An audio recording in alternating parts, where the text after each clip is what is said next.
നമസ്കാരം. Today at മലപ്പുറത്തിലേക്ക് സ്വാഗതം. Tirur Pookkayil ബസ്സിനടിയിൽപ്പെട്ട് bike യാത്രികന് ദാരുണാന്ത്യം. ഇന്ന് ഉച്ചയോടെയാണ് അപകടമുണ്ടായത്. കൈമനശ്ശേരി കൂട്ടമാക്കിൽ സ്വദേശി മുഹമ്മദ് ഫായിസ് ആണ് മരിച്ചത്.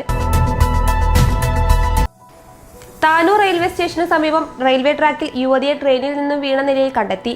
കണ്ണന്തളി സ്വദേശിയായ ഗോപിക എന്ന യുവതിക്കാണ് പരിക്കേറ്റത്. എടവണ്ണയിൽ വ്യാപാര സ്ഥാപനങ്ങളിൽ മോഷണം. നഗരത്തിലെ വെജിറ്റബിൾ കടയിലും ഫാൻസിയിലുമാണ് മോഷണം നടന്നത്. പുലർച്ചെ 1 മണിയോടെയാണ് സംഭവത്തിൽ പോലീസ് അന്വേഷണം ആരംഭിച്ചു. എടപ്പാൾ അത്താണി റൂട്ടിൽ ഐലക്കാട് ഐനിച്ചിറയിൽ നിയന്ത്രണം വിട്ട കാർ പാടത്തേക്ക് മറിഞ്ഞ് അപകടം. യാത്രക്കാർ അത്ഭുതകരമായി രക്ഷപ്പെട്ടു. എടപ്പാൾ ഭാഗത്തേക്ക് പോവുകയായിരുന്ന അവിണ്ടിത്തറ സ്വദേശികൾ സഞ്ചരിച്ച കാറാണ് നിയന്ത്രണം വിട്ട് പോസ്റ്റിലിടിച്ച ശേഷം പാടത്തേക്ക് മറിഞ്ഞത്.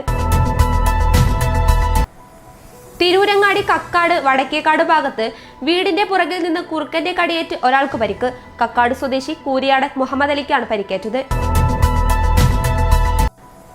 മലപ്പുറം ജില്ലയിൽ വനംവകുപ്പിന്റെ ഇക്കോ ടൂറിസം കേന്ദ്രങ്ങളിലൂടെ വരുമാനം വാരിക്കൂട്ടുകയാണ് നിലമ്പൂർ സൗത്ത്, നോർത്ത് ഫോറസ്റ്റ് ഡിവിഷനുകൾ.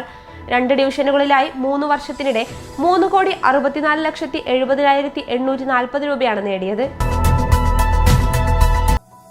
കഞ്ചാവ് കേസിലെ നടപടിക്രമങ്ങൾക്കിടെ എക്സൈസിനെ കബളിപ്പിച്ച് കൈവിലങ്ങുമായി രക്ഷപ്പെട്ട പ്രതി മാരക ലഹരി മരുന്നുമായി പിടിയിൽ. പള്ളിക്കൽ ജവാൻസ് നഗർ പുൽപ്പറമ്പ് KV മുഹമ്മദ് വാഹിദിനെയാണ് 15 ഗ്രാം MDMA-യുമായി അറസ്റ്റ് ചെയ്തത്.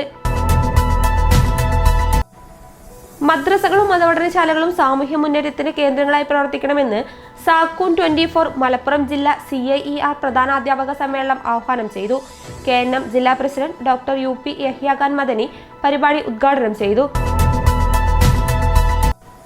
കരുനെച്ചിയിൽ പ്രവർത്തിക്കുന്ന എടക്കര കുടുംബാരോഗ്യ കേന്ദ്രത്തിന്റെ കെട്ടിടപണി പൂർത്തിയായെങ്കിലും ഉദ്ഘാടനത്തിനു മുൻപുള്ള അനുബന്ധ പ്രവർത്തികൾക്കായി ഇനിയും ഫണ്ട് വേണം.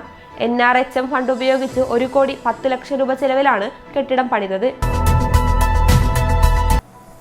ഇതോടെ ടുഡേ അറ്റ് മലപ്പുറം സമാപിക്കുന്നു. പുതിയ വാർത്തകളുമായി അടുത്ത ദിവസം കാണാം. നന്ദി.